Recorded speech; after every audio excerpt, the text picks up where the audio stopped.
When my mother died, I didn't cry.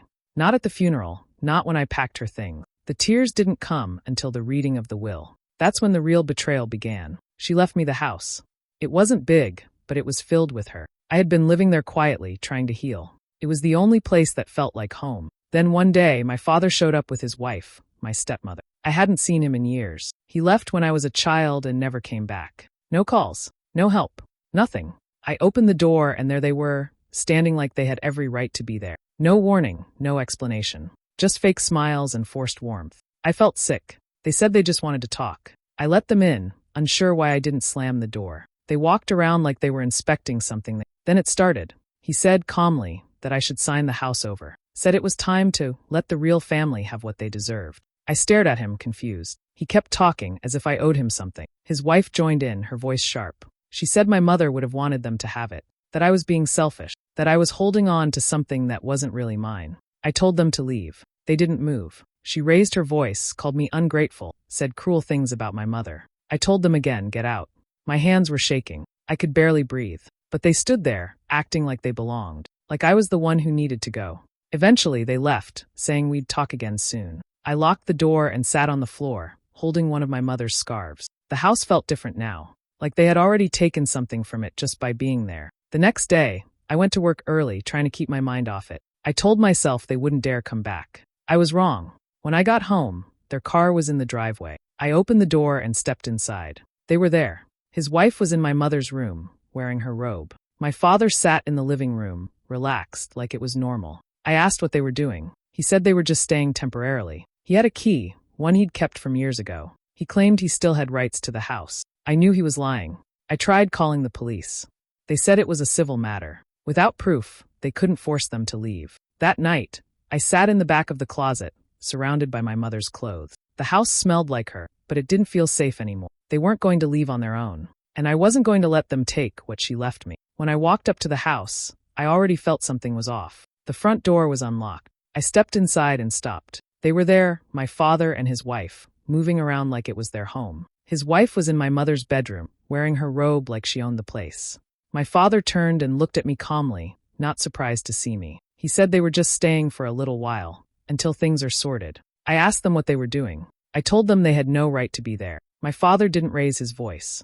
He spoke like nothing was wrong. He said they needed a place to stay, and since this was family property, it made sense. I told them to leave, but they didn't listen. His wife just smiled at me and walked into the kitchen like it was hers. I felt my chest tighten. I said again that they had to leave now. My father leaned against the wall and said he had a key. He held it up like it proved something. I didn't know how he still had one, but he did. He said he got it back when he and my mother were still together, and that made it legal. Then he said something else that made my stomach drop. He claimed he was still on the deed. That was a lie. I knew it. My mother had told me she took his name off everything during the divorce, but I didn't have the papers to prove it right then. I picked up my phone and called the police. I told them strangers were in my house and wouldn't leave. When the officers arrived, I thought they would help. I told them what was happening. My father acted calm and polite. He showed them the key. He told them he was part of the family and had every right to be there. The police listened. They asked if I had any documents to prove I was the only owner. I didn't have them on me. They said without proof, it was a civil matter. They couldn't remove him. I stared at them, not believing what I was hearing. My stepmother stood there behind them, arms crossed, smiling like she had already won. I wanted to scream.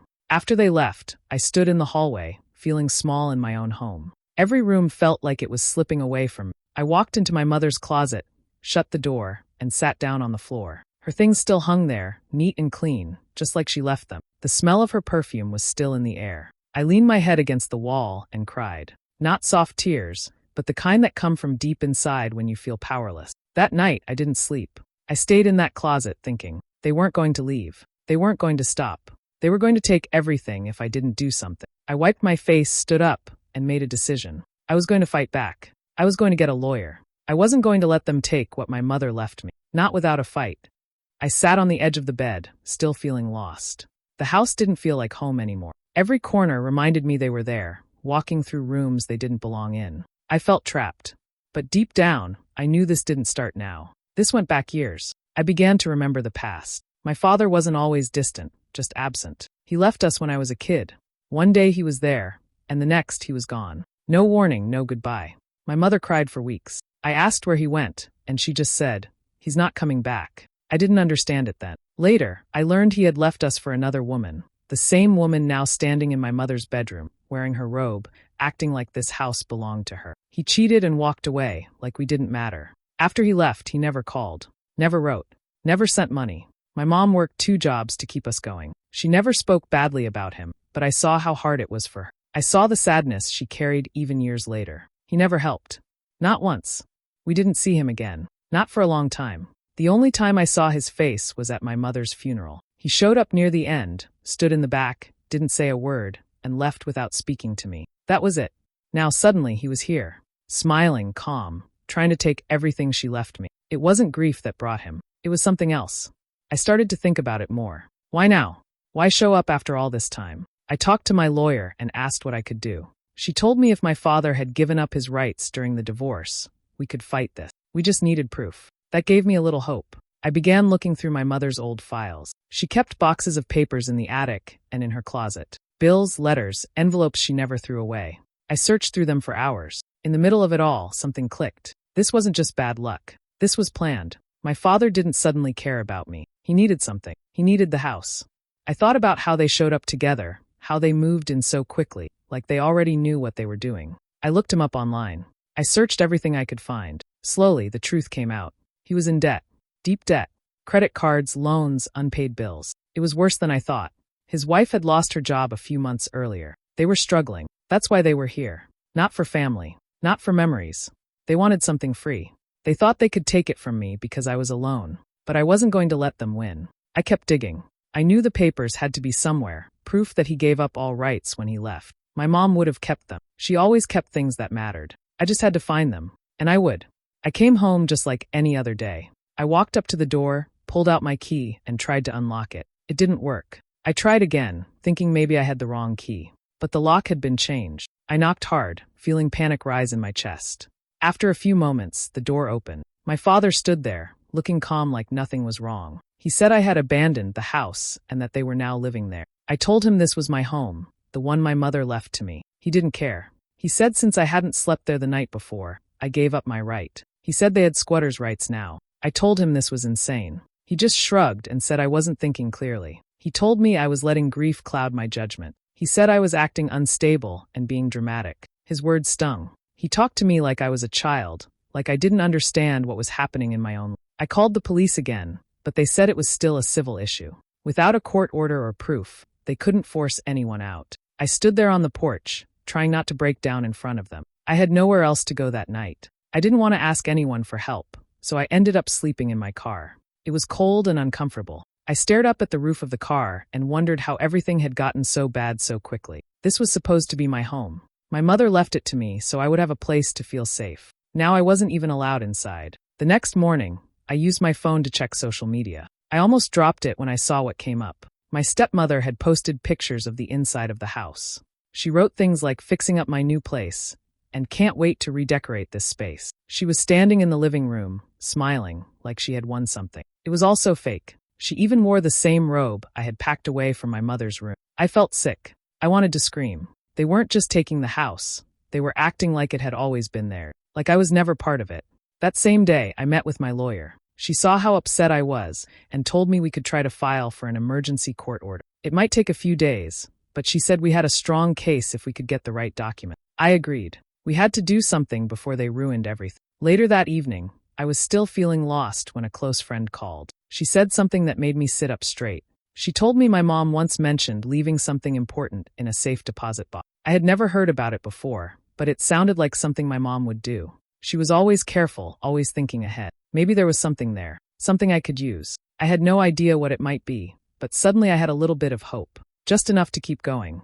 The next morning, I went straight to the bank. My friend had told me my mom might have left something behind. I didn't know what to expect, but I gave the bank manager my ID and waited while he checked. After a few minutes, he returned with a small key and led me to a quiet room. Inside was a safe deposit box. He unlocked it and stepped out, leaving me alone. I opened the box with shaking hands. Inside, there was a folder and a sealed envelope with my name on it. Just seeing her handwriting made my eyes sting. I sat down, took a deep breath, and opened the letter. It was written in my mom's voice, the same calm and caring tone I remembered so well. She said, If your father shows up, don't trust him. He will try to take the house. I left it to you for a reason. Her words hit me hard. It was like she knew what was going to happen. She said she hoped things wouldn't come to this, but if they did, I had to stay strong. She reminded me that the house was mine, not because I asked for it, but because I deserved it. I read the letter 3 times. I cried the whole way through. It was the first time I had felt close to her since she passed. Even though she was gone, she was still protecting me. Beneath the letter was a thick file of documents. I opened it and started reading. They were the original divorce papers, clear and official. One page stood out, a form where my father had signed away all rights to the property 14 years ago. His signature was clear, right next to my mom's.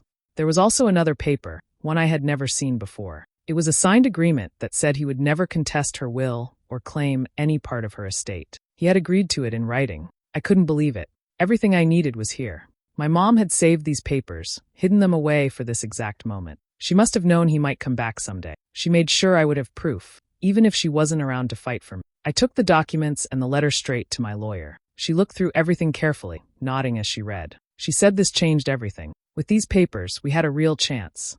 My father's story wouldn't hold up. His lies about the deed, his fake rights, none of it would stand in court. For the first time in days, I felt something other than fear. I felt relief. I felt like I could breathe again. I still missed my mom with all my heart, but now I felt her beside me. She hadn't left me empty-handed. She knew how he was. She knew I'd need help. I walked out of the lawyer's office, holding the folder tight to my chest. I wasn't scared anymore. I was ready. Let them try to take the house now. They weren't going to win. The court day finally came. I sat in the courtroom, trying to stay calm. My hands were cold, but I held on to the folder tightly. My lawyer sat beside me, ready with all the documents we had found. I looked across the room and saw my father and his wife sitting there like nothing was wrong. She smiled once when our eyes met. I looked away. When it was his turn to speak, my father stood up and acted like he cared about me. He told the judge I wasn't thinking clearly. He said I was not handling my mother's death well. He said I was unstable and confused. His words didn't even shake. It was like he had practiced every sentence. Then he gave the judge a few papers. He claimed they were letters from my mother, written before she died. In those letters, he said, she asked him to take the house and look after it. He said she changed her mind and wanted the house to stay with the family. He said she told him everything, just not in front of anyone else.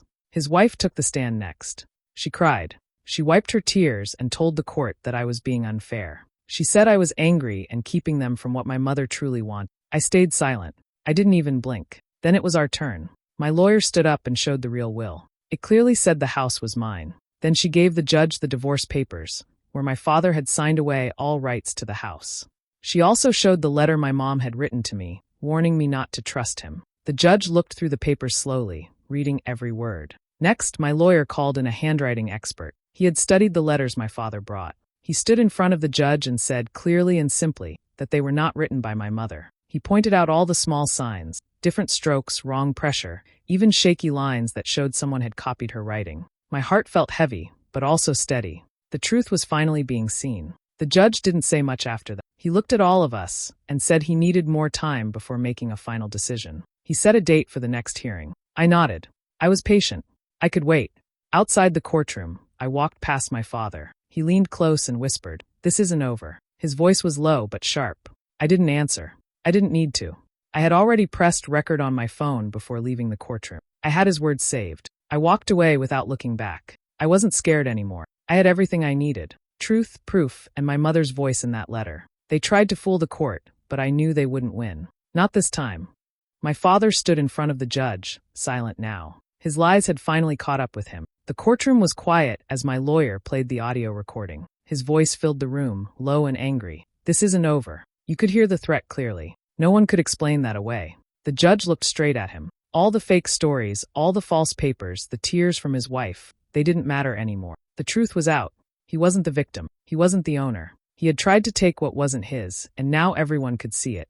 My lawyer didn't need to say much more. She had already shown the will, the divorce papers, and my mother's letter. She had backed it all with facts and clear proof. There was nothing left for them to say. The judge took a deep breath and then gave the ruling. He said the house was legally mine. He said my father and his wife had no right to live there, and they were to leave the property immediately. A court officer would make sure it happened. He also warned them that any more trouble would lead to further consequence. I sat there, still and quiet, but inside I felt something shift. Relief. Finally. After court, I drove straight home. I should have felt safe. But when I opened the front door, I stopped cold. Everything was wrong. Spray paint covered the walls. The words were angry and cruel. Furniture was smashed. My mother's books and dishes were thrown on the floor, broken into pieces. It felt like walking into a storm that had already passed, leaving nothing but damage. I moved from room to room, trying to take it all in. The bedroom was destroyed. Her blanket was ripped. The mirror was shattered. When I got to the hallway, I saw the worst of it. The portrait of my mother, my favorite photo of her, was ruined. The frame was broken, the picture torn. I picked it up carefully, my hands shaking. I didn't cry. Not right then. I was too tired for tears. I just felt numb. I called the police. They came quickly, took photos, asked questions. I showed them everything. I told them who had been in the house. The officers were quiet at first. Then one of them said clearly, "This looks like vandalism with intent." He handed me a report to fill out and told me to press charges. I did. The next day, my lawyer helped me file charges: vandalism, trespassing, and fraud. She also helped me get a restraining order. I didn't want them near me again. Not ever. But she didn't stop there. She said we could sue them for everything they damaged and for what they put me through. The broken things, the ruined memories, the fear, the stress, it all mattered. I agreed. This wasn't just about the house anymore. It was about everything they had done. All the lies, all the harm. They tried to scare me. They tried to break me. But instead, they showed me how strong I could be. Now, I'm not just fighting to keep what's mine. I'm fighting for justice. And I won't stop until they're held accountable for every single thing. I started with the living room. The spray paint was still fresh, the words still sharp. I opened the windows, grabbed cleaning supplies, and began scrubbing the walls. It took hours. The paint didn't come off easily, but I kept going. Bit by bit, the words disappeared. I painted over what I couldn't clean. I didn't want to see their hate anymore. I fixed what I could. I threw out the broken table and replaced it with a small one from the garage. The couch was beyond repair, so I let it go too. It hurt, but I reminded myself that a clean space was better than holding on to something ruined. I folded up the torn blankets and bagged them for trash. The whole time, I stayed quiet, focused. This was my home again, and I was going to make it mine. In the hallway, I picked up the broken frame of my mother's portrait. I couldn't save the picture, but I kept the pieces. I would find a copy somewhere, maybe in one of her old albums. I wiped the wall clean and rehung other photos of her, ones from her younger years, ones where she was smiling. It made the space feel warm again, like she was there with me. In her bedroom, I found the robe they had taken. I didn't want to touch it at first, but I couldn't throw it away either. I washed it twice and folded it neatly. I placed it in the top drawer with care. It wasn't just a robe. It was part of her. It smelled like her perfume again, and that brought me comfort. While I was cleaning out one of the drawers, I found something unexpected. Behind some folded scarves, there was a small jewelry box I had never seen before. I opened it slowly. Inside was a silver pendant with a blue stone. I remembered it. My mom used to wear it all the time when I was little. I thought it was lost years ago. I held it for a long time before putting it around my neck. It felt right, like I had found a small piece of her again. It was something they didn't take, something they didn't know about. And now it was back with me. A week later, my lawyer called with an update. My father had refused to follow the court's orders about the financial judgment. He was supposed to start paying what he owed, but he didn't. So the court took action. He was arrested for failing to comply. I didn't feel happy or angry, just calm. Actions have consequences. His wife, the one who did most of the damage in the house, was also facing charges. The police had gathered enough evidence to charge her for destruction of property. I had seen the way she smiled while ruining what wasn't hers. Now she had to answer for it. My lawyer spoke to me about the next step. She said I could sue them for more than just the damage to the house. She talked about emotional stress, pain, and everything I had gone. She said I had a strong case, and she would help me file it. I didn't answer right away. I sat with the thought for a while. Then I said yes. This wasn't about getting revenge. It was about standing up for myself. They had caused harm that went beyond broken things. They had taken my peace, my sense of safety, and tried to take my mother's memory too. Now I was taking it all back. One room, one memory, one step at a time. And I wasn't afraid anymore. The lawsuit took time, but she waited patiently. She showed up to every meeting, answered every question, and gave every document her lawyer asked for. She didn't let anger guide her. She stayed calm and steady. She wanted to see it through to the end, not just for herself, but for her mother too. When the final court date came, she sat quietly as the judge spoke. He looked at all the papers, listened to both sides, and gave his decision. He said they owed her money for everything they had done, damages to the house, pain they caused, and all the legal costs. It was more than she expected. She didn't smile, but she felt the weight in her chest begin to lift. Her father and stepmother didn't take the news well. They didn't have the money, so they were told to sell what they could. A few weeks later, she heard from her lawyer that they sold their car and some furniture. It still wasn't enough to cover everything, but it was a start. She didn't feel sorry for them. They made their choices. She took the money and thought carefully about what to do with it. She didn't want to waste it. One night, she remembered a story her mother once told her about helping girls who had lost parents. Her mother always believed in kindness and second chances, so she used some of the money to create a small scholarship. It was for girls who had lost their mother or father but wanted to keep going with school or life goals. She gave it her mom's name. It wasn't big, but it felt right. Her mom would have liked it. Not long after that, her father tried to contact her, first through messages, then through calls. He said he wanted to talk, maybe to say sorry, or maybe to ask for more. She didn't care. She didn't want to hear from him ever again. She blocked his number and deleted every message. It didn't hurt. It felt clean, quiet. The house was peaceful again. No noise. No fear. No one walking in without knocking. She cooked in the kitchen, listened to music in the living room, and read books by the window. Her mother's pictures were back on the walls. The robe stayed folded in the drawer. The pendant still hung around her neck. One afternoon, she went outside with a screwdriver and a small silver plate. She walked to the front of the house and removed the old nameplate. The new one was simple. It just had her name on it, nothing more. She placed it carefully and stepped back to look at it. It felt different now. The house didn't just belong to her on paper. It felt like it belonged to her in every way. She had fought for it. She had protected it. She had made it whole again. She stood there for a while, breathing in the quiet. For the first time in a long time, she felt calm, not just in her body, but in her heart. It was her home, and no one could take that away. They tried to take my mother's house, but what they really tried to take was her legacy. The home she built, the life she worked hard for, the memories she left behind. None of it was just bricks and walls. It was her love, her strength, and her trust in me. They thought they could erase all of that, but they couldn't. Now they have nothing. No power, no lies left to tell. And I have everything worth keeping. Not just the house, but peace. My mother's love still lives here. I feel it in every room I cleaned, every photo I put back, every corner that feels like hers again. I didn't win alone. I had help, people who stood beside me when I felt like falling. My lawyer, who believed in me from the beginning. My friend, who gave me hope when I was running out of it. Even kind strangers who listened to my story and said, "You're not wrong. Keep going." I'll never forget them. Fighting was hard. Some nights I cried until I fell asleep. Some mornings I woke up and didn't want to face anything. But I kept going, because my mother would have, because she trusted me to protect what mattered. That trust gave me strength. She gave me more than a roof to live under. She gave me the courage to stand tall when I was scared. She showed me how to hold on to the truth, even when others tried to cover it with lies. I never thought I could be strong, but I was. I am.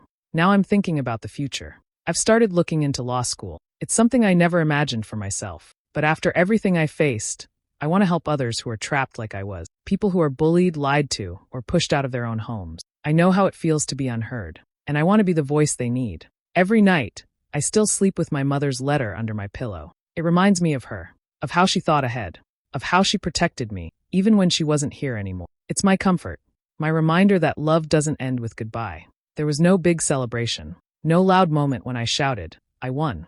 That's not how it feels. It feels quiet, calm, like taking a deep breath after holding it for too long, like finally feeling safe, like finally feeling seen. This house is mine now, not just because of the court ruling, not just because of papers, but because I fought for it. I stood up for what's right, and I didn't let them take what wasn't theirs. My mother would be proud, and that's the only victory I ever needed. Believe in rising after betrayal?